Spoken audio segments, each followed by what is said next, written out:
नमस्कार। Energy and personal excellence LLC के philosophical exploration arm की ओर से इस विशेष प्रस्तुति में आपका स्वागत है। नमस्कार। आज की ये जो हमारी गहन चर्चा है, ये सचिन जे कार्निक के विशेष अनुरोध पर केंद्रित है। जी। आज हम गौड़ीय वेदांत दर्शन के एक बहुत ही गहरे और मैं कहूँगी एक सुंदर रूपक पर ध्यान केंद्रित कर रहे हैं। हाँ, चेतना का महासागर। बिल्कुल, बहुत गहरा रूपक है ये। हाँ, और ये रूपक वास्तविकता को समझने के खास तरीके को दिखाता है, जिसे दिव्य ऊर्जा सिद्धांत या क्या कहते हैं उसे, शक्ति तत्व। हाँ, शक्ति तत्व, बिल्कुल सही। मतलब सब कुछ शक्ति का ही खेल है, ऊर्जा का। तो हमारा मकसद है आज इस दृष्टिकोण की बारीकियों को समझना, है ना? इसकी मुख्य अवधारणाओं को खोलना और ये जानना कि श्री कृष्ण की वो जो 3 प्रमुख शक्तियां हैं, स्वरूप शक्ति, हाँ, तटस्थ शक्ति जी। और माया शक्ति, ये कैसे मतलब चेतना के एक ही विशाल सतत विस्तार में काम करती हैं। हाँ, कैसे ये सब एक साथ मौजूद है। तो आइए इस वैचारिक सागर में गोता लगाते हैं। बिल्कुल। और ये समझना बहुत जरूरी है, जैसा आपने कहा कि ये सिर्फ कोई कविता वाली बात नहीं है, सिर्फ एक उपमा नहीं है। अच्छा। ये असल में गौड़ीय ब्रह्मांड विज्ञान का एक ढांचागत विवरण है, एक तरह का नक्शा है। ये बताता है कि अस्तित्व मतलब ये जो पूरी रियलिटी है, ये अलग-अलग चीजों का बिखरा हुआ ढेर नहीं है। ठीक है। बल्कि ये सर्वोच्च सत्ता, शक्तिमान यानी श्री कृष्ण का एक व्यवस्थित, एक श्रेणीबद्ध और खुद ब खुद संगठित होने वाला ऊर्जा क्षेत्र है। ऊर्जा क्षेत्र। हाँ, जिसे शक्ति तंत्र कह सकते हैं। सब कुछ, हर चीज एक ही ऊर्जा के अलग अलग रूप हैं, एक ही स्रोत से। तो चलिए फिर बिल्कुल जड़ से शुरू करते हैं, मूल विचार से। हाँ। गौड़ीय वेदांत वास्तविकता को, जैसा कि हम आमतौर पर सोचते हैं, निर्जीव जड़ पदार्थ के रूप में नहीं देखता। नहीं, बिल्कुल नहीं, बल्कि इसे दिव्य चेतना, चित्त का एक जीवंत, एक स्पंदित प्रवाह मानता है। ये अपने आप में ही एक बहुत बड़ा वैचारिक बदलाव है ना? हाँ, बहुत बड़ा। इसे आप अंग्रेजी में पैन एनर्जेटिक ऑन्टोलॉजी कह सकते हैं। Pan energetic. हाँ, मतलब सर्व ऊर्जावान सत्ता मीमांसा, यानी सब कुछ ऊर्जा ही है अपने मूल स्वरूप में, कुछ भी जड़ नहीं अगर आप गहराई में देखें। अच्छा। यहाँ वास्तविकता एक ऊर्जावान सातत्य है, एक कंटिन्यूम है, या कहें शक्ति तंत्र, जो शक्तिमान यानी ऊर्जा के स्रोत या धारक, जो कि श्री कृष्ण हैं, से अभिन्न रूप से, मतलब उनसे अलग नहीं हो सकती, ऐसे प्रवाहित होती है। ठीक है। और उनकी अलग अलग शक्तियों, ऊर्जाओं या क्षमताओं के जरिए प्रकट होती है। यहाँ ये ध्यान देना जरूरी है कि ये शक्तियां कृष्ण से अलग कोई बाहरी औजार या टूल नहीं है। अच्छा, ये महत्वपूर्ण है। हाँ, बिल्कुल। ये उनके अस्तित्व का ही स्वाभाविक विस्तार हैं। उनकी अपनी आत्म अभिव्यक्ति के, अपने आप को प्रकट करने के आंतरिक तरीके हैं। तो इसका मतलब ये हुआ कि दुनिया, ये सृष्टि भगवान द्वारा बनाई गई कोई अलग चीज नहीं है। नहीं, बल्कि भगवान में ही एक तरह की भागीदारी या अभिव्यक्ति है। एकदम सही कहा आपने, बिल्कुल। ये दृष्टिकोण वास्तविकता को किसी मशीन की तरह देखने के बजाय हाँ, एक जीवित, एक संबंध परक प्रक्रिया के रूप में प्रस्तुत करता है। ये वाकई सोचने का एक बिल्कुल अलग नजरिया है। और यहीं पर, इसी बिंदु पर शक्ति शक्तिमान अभेद का सिद्धांत आता है। अभेद मतलब भेद नहीं। हाँ, अभेद मतलब अभिन्नता। अच्छा। ऊर्जा और ऊर्जा के स्रोत की तात्विक अभिन्नता। ये गौड़ीय वेदांत का एक आधारभूत सिद्धांत, एक स्वयं सिद्ध है। ये पक्का करता है कि स्रोत यानी कृष्ण और उनकी अभिव्यक्ति, ये पूरी सृष्टि के बीच कोई सत्तामूलक, कोई ऑन्टोलॉजिकल विभाजन या खाई नहीं है। अच्छा। अभेद, अंतर उनकी मूल एकता को दिखाता है, जबकि भेद, अंतर, वो भी है। हाँ, भेद भी तो है। दुनिया अलग दिखती है। बिल्कुल। वो भेद केवल कार्यात्मक विविधता, मतलब अलग अलग काम करने या अलग अलग रूप में दिखने, व्यापार भेद के रूप में प्रकट होता है। अच्छा। न कि तात्विक विभाजन, द्रव्य भेद के रूप में। मतलब चीजें बनी उसी एक चीज से हैं, बस उनके काम और रूप अलग अलग हैं। सोना एक ही है, गहने अलग अलग। ये बढ़िया उदाहरण है। हाँ। और इसी एकता और विविधता के बीच के इस जटिल संबंध को समझाने के लिए ही श्री चैतन्य महाप्रभु का वो प्रसिद्ध सिद्धांत आता है, अचिंत्य भेदाभेद तत्व। बिल्कुल सही, सटीक। ये सिद्धांत वास्तविकता की इसी बाज़ाहिर विरोधाभासी, पैराडॉक्सिकल संरचना को संबोधित करता है कि चीजें एक भी हैं और अलग भी हैं। हाँ, कि ईश्वर और उनकी ऊर्जाएं एक ही समय में एक भी हैं और भिन्न भी हैं, साइमल्टेनियसली वन एंड डिफरेंट। और इसमें ये जो अचिंत्य शब्द है, इसका अर्थ है अकल्पनीय या तर्क से परे। अच्छा, जिसे सोचा ना जा सके। हाँ, ये इस बात पे जोर देता है कि इस एक साथ एकता और भिन्नता को पूरी तरह समझने के लिए हमारी सामान्य बुद्धि, हमारा लॉजिक काफी नहीं है। इसके लिए एक गहरी आध्यात्मिक समझ, एक इंट्यूशन की जरूरत है। तो ये कोई पहेली नहीं है जिसे सुलझाना है, बल्कि एक सच्चाई है जिसे स्वीकार करना है। एक तरह से हाँ, और इसका एक बहुत महत्वपूर्ण नतीजा ये है कि यह एक संबंधपरक अद्वैतवाद, रिलेशनल नॉन ड्यूअलिज्म स्थापित करता है। संबंधपरक अद्वैतवाद, इसका क्या मतलब? इसका मतलब है कि यहाँ अद्वैत तो है, मतलब सब कुछ मूल रूप से एक है, लेकिन ये ऐसा सूखा अद्वैत नहीं है जो व्यक्तित्व और संबंधों को नकार दे। अच्छा, बल्कि ये एक ऐसा अद्वैत है जिसमें ईश्वर के अपने व्यक्तित्व और उनके साथ प्रेमपूर्ण भक्ति संबंध, भक्ति की पूरी गुंजाइश है। ये बहुत महत्वपूर्ण है गौड़ीय परंपरा के लिए। ये तो बहुत ही सुंदर संतुलन है। हाँ, बहुत खूब। तो ये दिव्य ऊर्जा, ये शक्ति तंत्र, ये खुद को प्रकट कैसे करती है? आपने शुरुआत में 3 मुख्य शक्तियों का जिक्र किया था। पहली है स्वरूप शक्ति। इसके बारे में थोड़ा विस्तार से बताएं। हाँ, तो पहली और सबसे प्रमुख, सबसे ऊंची शक्ति है स्वरूप शक्ति।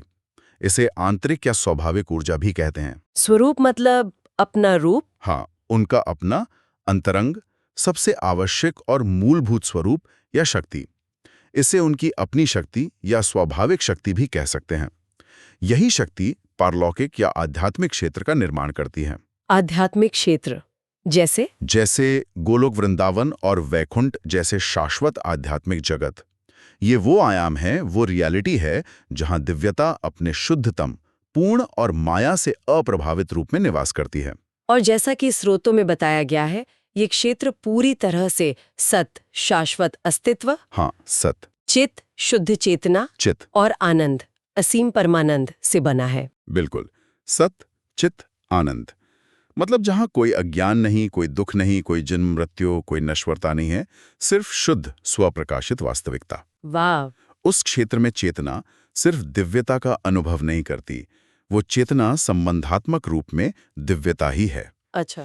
वहां रहने वाले जो नित्य सिद्ध जीव हैं, वो कभी भ्रम या विस्मृति के अधीन नहीं होते, क्योंकि उनका अस्तित्व ही भगवान की इस आंतरिक ऊर्जा से बना है। भगवान की सभी दिव्य लीलाएं, उनके प्रेमपूर्ण आदान प्रदान, उनके रास, ये सब इसी आंतरिक शक्ति, स्वरूप शक्ति के माध्यम से ही प्रकट होते हैं। और इसके भी कुछ पहलू बताए गए हैं। हाँ, इसके 3 मुख्य पहलू माने गए हैं जो मिलकर इस आध्यात्मिक जगत की संरचना बनाते हैं। पहला है संधिनी। संधिनी। हाँ, संधिनी वो पहलू है जो अस्तित्व का आधार प्रदान करती है, मतलब होने का आधार। ये सत से संबंधित है। ठीक है। दूसरा है संविद। ये ज्ञान और चेतना का प्रकाश देती है। ये चित्त से संबंधित है। संविद, चेतना। हाँ। और तीसरा है हिलादनी। हिलादिनी। ये दिव्य आनंद, प्रेम और परमानंद की अनुभूति कराती है। ये आनंद से संबंधित है। राधा रानी को हिलादनी शक्ति का सार माना जाता है। अच्छा। तो ये तीनों, संधिनी, संविद और हिलादनी, मिलकर आध्यात्मिक जगत को स्वयं स्थायी, स्वयं जागरूक और स्वयं आनंदित बनाते हैं। ये ईश्वर की आंतरिक पूर्णता का ही प्रतिबिंब है। ये तो हुई आंतरिक शुद्ध आध्यात्मिक ऊर्जा। अब आते हैं दूसरी शक्ति पर, जो शायद हमें ज्यादा जानी पहचानी लगती है, माया शक्ति। इसे बाहरी या बहिरंगा शक्ति भी कहते हैं। हाँ, बहिरंगा शक्ति। ये क्या है और ये स्वरूप शक्ति से इतनी अलग क्यों है? कई बार इसे लेकर बहुत भ्रम भी होता है, इसे नकारात्मक समझा जाता है। हाँ, माया शक्ति एक बहुत ही जटिल और अक्सर गलत समझी जाने वाली अवधारणा है। ये वो ऊर्जा है जो इस अनुभवजन्य भौतिक जगत, जिसे हम अपनी इंद्रियों से अनुभव करते हैं, इस फिनोमिनल वर्ल्ड का निर्माण और संचालन करती है। ठीक है। और ये स्वरूप शक्ति के लगभग विपरीत काम करती है। जहां स्वरूप शक्ति शुद्ध चेतना है, वहीं माया शक्ति चेतना को जड़ पदार्थ के रूप में प्रकट करती है, जो मूल रूप से अचेतन माना जाता है। माया शक्ति की पहचान है अविद्या। अविद्या मतलब अज्ञान। हाँ, अज्ञान या भ्रम और विभेदन, चीजों को अलग अलग देखना, द्वैत में देखना और निरंतर परिवर्तन। यहाँ कुछ भी स्थायी नहीं है। सही। इसी माया शक्ति के प्रभाव में आकर चेतना, यानी हम जीव, पदार्थ के साथ, मतलब अपने शरीर, मन और झूठे अहंकार के साथ अपनी पहचान जोड़ लेती है।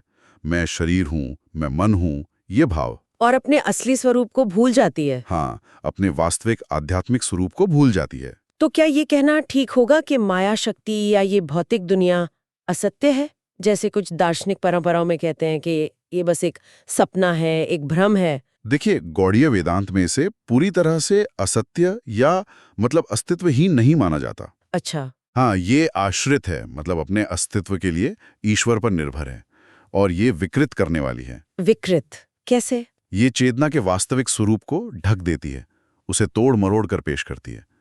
ये कृष्ण की ही एक वास्तविक शक्ति है, पर इसका काम है चेतना को ढकना, उसे आच्छादित करना और उसे खंडित करके असत, अस्थायी, परिवर्तनशील रूप और अचित, जड़ता का अनुभव कराना। ओह! जहां स्वरूप शक्ति सत, चित, आनंद का क्षेत्र है, वहीं माया शक्ति का प्रभाव हमें असत, अचित, निरानंद यानी दुख का अनुभव कराता है। लेकिन फिर इसका उद्देश्य क्या है? सिर्फ भ्रमित करना? नहीं, सिर्फ भ्रमित करना नहीं। इसका एक बहुत महत्वपूर्ण शैक्षणिक कार्य, पेडागोजिकल फंक्शन नहीं है। शैक्षणिक मतलब सिखाने वाला? हाँ, ये चेतना को सीमा, द्वंद्व, कमी और विस्मृति का अनुभव करने का अवसर देती है। इसी अनुभव से कर्म का सिद्धांत काम करता है, विकास होता है और अंततः आध्यात्मिक जागृति की इच्छा पैदा होती है। अच्छा। ये एक पर्दा है, हाँ, लेकिन ये पर्दा भी ईश्वर की व्यवस्था का ही हिस्सा है। ये जीव को अनुभव के माध्यम से सीखने और वापस घर लौटने के लिए प्रेरित करने में मदद करता है। ये बहुत दिलचस्प दृष्टिकोण है माया को समझने का। जी। और अब तीसरी शक्ति, तटस्थ शक्ति, इसे सीमांत या मार्जिनल ऊर्जा भी कहते हैं। आपने कहा था ये बहुत महत्वपूर्ण है क्योंकि यहीं पर हम यानी व्यक्तिगत जीव इस पूरी योजना में फिट होते हैं। हाँ, बिल्कुल। यहीं पर शायद व्यक्तिगत अनुभव का पहलू सबसे ज्यादा उभर कर आता है ना? आपने बिल्कुल सही पकड़ा। तटस्थ शक्ति की स्थिति अद्वितीय है। ये आध्यात्मिक क्षेत्र, स्वरूप शक्ति और भौतिक क्षेत्र, माया शक्ति के बीच एक सीमा, एक बाउंड्री, एक दहलीज या एक तट पर स्थित है। तट पर, इसीलिए तटस्थ। हाँ, इसीलिए इसे तटस्थ कहा जाता है, जिसका शाब्दिक अर्थ है तट पर स्थित। ये शक्ति असंख्य व्यक्तिगत चेतना की इकाइयों यानी जीवों के रूप में प्रकट होती है। हम सब जीव। हाँ, हम सब जीव। ये जीव न तो पूरी तरह से स्वरूप शक्ति के अंग हैं, जैसे कि नित्य सिद्ध भक्त होते हैं, और न ही पूरी तरह से माया शक्ति के अधीन हैं, जैसे कि जड़ पदार्थ। वो इन दोनों के बीच स्थित हैं, एक तरह के इंटरफेस पर। और ये जीव क्या है? क्या उन्हें ईश्वर का अंश माना जाता है? उनकी असली प्रकृति क्या है? हाँ, प्रत्येक जीव को चित्त अणु कहा गया है। चित्त अणु? हाँ, यानी दिव्य चेतना, चित्त का एक अति सूक्ष्म कण, अणु। वो गुणात्मक रूप से ईश्वर के समान है। मतलब उनका भी मूल स्वरूप सच्चित आनंद है। उनमें भी चेतना है, अस्तित्व है और आनंद की क्षमता है। अच्छा। लेकिन मात्रात्मक रूप से, क्वांटिटी में, वे असीम ईश्वर की तुलना में अणु जितने हैं, मतलब अत्यंत छोटे हैं। इसी अणुता या छोटेपन के कारण उनमें एक बहुत ही सूक्ष्म लेकिन वास्तविक स्वतंत्रता बीज निहित होती है। स्वतंत्रता का बीज? हाँ, एक बीज जैसी क्षमता, चुनने की क्षमता। यही स्वतंत्रता, यही क्षमता उन्हें ये चुनाव करने की अनुमति देती है कि वे या तो स्वरूप शक्ति की ओर मुड़े, यानी ईश्वर की ओर। हाँ, यानी अपने आध्यात्मिक सार के साथ जुड़ें, ईश्वर की ओर उन्मुख हों, उनकी सेवा में लगें, या फिर माया शक्ति की ओर मुड़ें, यानी भौतिक पहचान, शरीर, इंद्रिय सुख और इस संसार में उलझ जाएं। तो ये चुनाव की स्वतंत्रता ही जीव को खास बनाती है। ये उसे स्वरूप शक्ति और माया शक्ति के बीच एक तरह का पुल या संयोगकारी सत्ता, मतलब जोड़ने वाली कड़ी बना देती है। Exactly. एकदम सही। बिल्कुल। तटस्थ शक्ति अनंत ईश्वर को सीमित जीव और शुद्ध आध्यात्मिक को बद्ध भौतिक से जोड़ने वाली कड़ी है। ये स्वतंत्रता, जिम्मेदारी और संबंध परकता की अवधारणाओं को इस ब्रह्मांड कर संरचना में लाती है। ये सिर्फ मशीन की तरह नहीं है। सही। यही स्वतंत्रता ईश्वर के साथ व्यक्तिगत प्रेमपूर्ण संबंध यानी भक्ति की संभावना का आधार बनती है। क्योंकि प्रेम जबरदस्ती नहीं हो सकता। बिल्कुल। प्रेम और समर्पण के लिए चुनाव की स्वतंत्रता जरूरी है। इस तटस्थ शक्ति और उसकी स्वतंत्रता के बिना ईश्वर और जीव के बीच वो मधुर आदान प्रदान, वो प्रेम लीला संभव ही नहीं होती, जिसे भक्ति कहते हैं। ये तो अद्भुत है। तो ये 3 शक्तियां हुई। हाँ, स्वरूप, माया और तटस्थ। अब इन सभी जटिल विचारों को शक्तिमान, 3 शक्तियां, अभेद और भेद, इनको एक साथ समझने के लिए श्रोत एक बहुत ही सशक्त रूपक का उपयोग करते हैं, चेतना का महासागर। हाँ, बिल्कुल। ये रूपक इन सभी अवधारणाओं को कैसे एक साथ पिरोता है, ये कैसे काम करता है? हाँ, ये चेतना का महासागर रूपक इन ऊर्जाओं की जो श्रेणीबद्ध मतलब हायरार्किकल लेकिन फिर भी एकीकृत संरचना है उसे बहुत खूबसूरती से दिखाता है। देखिए, महासागर की गहराइयां, आप कल्पना कीजिए समुद्र की गहराइयों की, शांत, स्थिर, अथाह, प्रकाशमान। हाँ, ये गहराइयां स्वरूप शक्ति का प्रतिनिधित्व करती हैं। ये दिव्य चेतना का वो अविचलित आधार हैं जो सतह के हलचलों से अप्रभावित रहता है। जैसे समुद्र की गहराई सतह के तूफानों से अछूती रहती है, वैसे ही स्वरूप शक्ति भौतिक जगत के उतार चढ़ाव और माया के प्रभाव से परे है। शुद्ध सत चित्त आनंद। ठीक है, ये गहराई हुई। महासागर की सतह। अब सतह की कल्पना कीजिए, सतह कैसी होती है? अशांत, लहरें उठती रहती हैं, हवा चलती है। बिल्कुल, अशांत, हलचल से भरी। ये सतह माया शक्ति का प्रतीक है। ये जो लहरें उठती गिरती रहती हैं, ये हमारी बदलती हुई धारणाओं, इच्छाओं, सुख दुख, अच्छा बुरा, इन द्वैतों के अंतहीन उतार चढ़ाव का प्रतीक हैं। सतह की अशांति हमें गहराई की शांति और स्थिरता को देखने से रोकती है ना? हाँ, बिल्कुल। ठीक वैसे ही जैसे माया हमें अपनी वास्तविक आध्यात्मिक पहचान और ईश्वर की शाश्वत वास्तविकता को देखने से रोकती है। और कभी-कभी सतह पर मैल या झाग भी आ जाता है। हाँ, वो अविद्या, अज्ञान का प्रतीक है जो जीव की स्वाभाविक चमक को ढक लेता है। ये बहुत स्पष्ट है। और बूंदें, पानी की असंख्य बूंदें। हाँ, ये सबसे महत्वपूर्ण है हमारे लिए। ये तटस्थ शक्ति यानी व्यक्तिगत जीवों का प्रतीक है। हम सब। हाँ, हम सब। अब सोचिए, ये बूंदें कहाँ उत्पन्न होती हैं? पानी से ही। सतह और गहराई के बीच कहीं। बिल्कुल। गहराई और सतह के बीच की सीमा पर, उस इंटरफेस पर, जैसे लहरों के टूटने से फुहारें बनती हैं, वे अलग-अलग कणिकाओं की तरह दिखती हैं। हर बूंद अलग है। हाँ। लेकिन उनका मूल तत्व क्या है? पानी। वही पानी, चेतना, जो गहराई का है और सतह का भी। हाँ। अब इन बूंदों में क्षमता है, पोटेंशियल है। क्या क्षमता? वे या तो वापस गहराई में डूब सकती हैं, ये हुआ आध्यात्मिक प्राप्ति, ईश्वर से पुनर्मिलन, मुक्ति। अच्छा। या फिर वो लहरों के साथ सतह पर ही तैरती रह सकती हैं, ये हुआ भौतिक संसार में उलझाव, जन्म मृत्यु का चक्र। उनका भाग्य, उनकी दिशा इस पर निर्भर करता है कि वे अपनी उस सूक्ष्म स्वतंत्रता, उस चुनाव की क्षमता का उपयोग कैसे करती हैं। ये रूपक तो वाकई बहुत गहरा है। ये सब कुछ एक साथ ले आता है। हाँ। तो ये हमें वास्तविकता की प्रकृति के बारे में क्या महत्वपूर्ण बातें सिखाता है? इसके मुख्य निष्कर्ष क्या है? ये रूपक कई गहरे सत्यों को, कई इंपॉर्टेंट पॉइंट्स को उजागर करता है। जैसे कि पहला, तात्विक एकता, यूनिटी ऑफ सब्सटेंस। महासागर की सभी परतें, गहराई, सतह और बूंदें मूल रूप से एक ही तत्व पानी से बनी हैं, यानी दिव्य ऊर्जा या चेतना से। हाँ, ये अचिंत्य भेदाभेद तत्व को दर्शाता है। अस्तित्व के सभी स्तर एक ही दिव्य ऊर्जा की अभिव्यक्तियां हैं। उनमें तात्विक भेद नहीं है, विविधता है, पर अलगाव या पूर्ण विभाजन नहीं है। Everything is interconnected. ठीक है, एक था। दूसरा, ऊर्जावान पारगम्यता, एनर्जेटिक परमिएबिलिटी। ये परतें या क्षेत्र एक दूसरे से कटे हुए या बंद डिब्बों की तरह अलग थलग नहीं है। अच्छा, वे परस्पर जुड़े हुए हैं और एक दूसरे के साथ इंटरैक्ट करते हैं। सतह गहराई पर निर्भर है। बूंदें गहराई में वापस जा सकती हैं या लहरों द्वारा सतह पर फेंकी जा सकती हैं। इसी तरह आध्यात्मिक स्वरूप सीमांत, तटस्थ और भौतिक माया, क्षेत्र, चेतना के माध्यम से जुड़े हुए हैं और जीव, वो बूंद, इन क्षेत्रों के बीच गति कर सकता है। उसकी चेतना यात्रा कर सकती है। ये बहुत महत्वपूर्ण है। और तीसरा, सीमांत, स्थिति और परिवर्तन की कुंजी। जीव का क्षेत्र, तटस्थ शक्ति यानी वो बूंदें, इस पूरी प्रणाली का सबसे गतिशील और मैं कहूंगा सबसे महत्वपूर्ण मध्य बिंदु है। क्यों? क्योंकि ये परिवर्तन का क्षेत्र है। यहीं पर चुनाव होता है। यहाँ यह समझना जरूरी है कि परिवर्तन जीव के सार का, उसके एसेंस का नहीं होता। जीव हमेशा चित्तअणु, चेतना का कण ही रहता है। हाँ, ये आपने बताया था। बल्कि परिवर्तन उसकी अभिविन्यास का, उसके ओरिएंटेशन का, उसकी चेतना की दिशा का होता है। उसकी चेतना या तो अंदर की ओर ईश्वर की ओर मुड़ सकती है या बाहर की ओर माया की ओर। वो बूंद या तो गहराई की ओर जा सकती है या सतह पर रह सकती है। समझ गई। और चौथा, अखंड और जीवंत ब्रह्मांड, होलिस्टिक एंड लिविंग कॉस्मोस।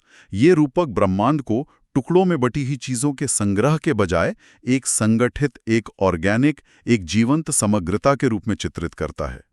यहाँ दिव्य और सांसारिक के बीच कोई कठोर विभाजन रेखा नहीं है, बल्कि एक ही पवित्र तत्व, एक ही दिव्य ऊर्जा की श्रेणीबद्ध ग्रेडेड अभिव्यक्तियां हैं। सब कुछ पवित्र है अपने मूल में। ये बहुत ही व्यापक दृष्टिकोण है। जी। तो ये जो पूरा ऊर्जा आधारित दृष्टिकोण है वास्तविकता का, इसे और स्पष्ट करने वाले कौन से सहायक सिद्धांत हैं जिनका जिक्र स्रोतों में मिलता है? मतलब ये सब काम कैसे करता है, इसका मैकेनिज्म क्या है? हाँ, कुछ और महत्वपूर्ण सिद्धांत हैं जो इस समझ को गहरा करते हैं। एक बहुत ही महत्वपूर्ण सिद्धांत है शक्ति परिणामवाद। शक्ति परिणामवाद? हाँ, theory of transformation of divine potency. ये सिद्धांत इस बात पर जोर देता है कि ये ब्रह्मांड, ये सृष्टि, दिव्य ऊर्जा, शक्ति का वास्तविक रूपांतरण या परिणाम है, ना कि स्वयं दिव्य सार, शक्तिमान या ईश्वर का। इसमें क्या अंतर है? ये सुनने में थोड़ा जटिल लग रहा है, इसका मतलब क्या हुआ? हाँ, ये अंतर बहुत महत्वपूर्ण है, थोड़ा सूक्ष्म है। इसका मतलब है कि श्री कृष्ण, शक्तिमान, जो ऊर्जा के स्रोत हैं, वो अपनी शक्तियों के इस अनंत विस्तार और सृष्टि के रूप में प्रकट होने के बावजूद स्वयं हमेशा अपरिवर्तित, अविकृत और पूर्ण बने रहते हैं। उनमें कोई बदलाव नहीं आता। अच्छा। जबकि उनकी शक्ति, उनकी ऊर्जा, वो गतिशील रूप से बदलती है, रूपांतरित होती है विभिन्न पहलुओं में, जैसे पदार्थ, जीवन, मन, आत्मा। कोई उदाहरण है इसे समझने के लिए? हाँ, सबसे अच्छा उदाहरण सूर्य और उसकी धूप का दिया जाता है। अच्छा। सूर्य से निरंतर धूप निकलती रहती है, फैलती है, गर्मी देती है, जीवन देती है, लेकिन इससे स्वयं सूर्य में कोई कमी या परिवर्तन नहीं आता। सूर्य वैसा ही पूर्ण रहता है। ये स्पष्ट करता है। तो ये सिद्धांत दो बातें पक्की करता है। एक, ये ब्रह्मांड की वास्तविकता की पुष्टि करता है। ये कहता है कि ये दुनिया वास्तविक है, ये सिर्फ एक भ्रम या विवर्त नहीं है, जैसा कि अद्वैत वेदांत की कुछ व्याख्याओं में माना जाता है। ये ईश्वर की शक्ति का वास्तविक परिणाम है। ठीक है। और दूसरा, ये ईश्वर की पूर्णता और उनकी अपरिवर्तनीयता को भी बनाए रखता है। ईश्वर सृष्टि बनकर बदलते नहीं हैं। ये बहुत महत्वपूर्ण भेद है। और कोई सिद्धांत? हाँ, इसी से जुड़ी ये एक और खूबसूरत अवधारणा है स्पंद। स्पंद मतलब कंपन या धड़कन? हाँ, वाइब्रेशन और पल्सेशन। ये बताता है कि सृष्टि कोई एक बार में हुई घटना नहीं है जो बस हो गई और खत्म। अच्छा। बल्कि ये दिव्य चेतना का एक निरंतर स्पंदन है, एक धड़कन है। ये ईश्वर के आंतरिक आनंद का एक लयबद्ध विस्तार, सृष्टि और संकुचन प्रलय है। जैसे हम सांस लेते और छोड़ते हैं। बिल्कुल वैसा ही। जैसे हृदय धड़कता है, उसी तरह ईश्वर अपनी अभिव्यक्ति, सृष्टि और आत्म अवशोषण, प्रलय के बीच निरंतर स्पंदित होते रहते हैं। तो सृष्टि हमेशा हो रही है एक तरह से। हाँ, ये ब्रह्मांड को एक स्थिर जड़ चीज के बजाय एक जीवंत सतत लीला या रहस्योद्घाटन बनाता है। सृष्टि ईश्वर के आनंद की अभिव्यक्ति है, उनका खेल है, उनके डायनेमिक रियलिटी है। ये विचार तो सृष्टि को बिल्कुल अलग नजरिए से देखने पे मजबूर करता है। हाँ, ये इसे स्टैटिक नहीं बल्कि डायनेमिक बनाता है। चलिए एक बार फिर उस छोटी सी बूंद पर वापस आते हैं, जीव पर, जो तटस्थ शक्ति का प्रतिनिधित्व करती है। हाँ। आपने कहा कि उसकी स्थिति सीमांत है, एक दहलीज पर। यह स्थिति इतनी निर्णायक क्यों है? इसका क्या महत्व है जीव की यात्रा में? हाँ, तटस्थ शक्ति की ये स्थिति, जैसा हमने कहा, एक सीमांत आध्यात्मिक क्षेत्र, सीमा स्थान है।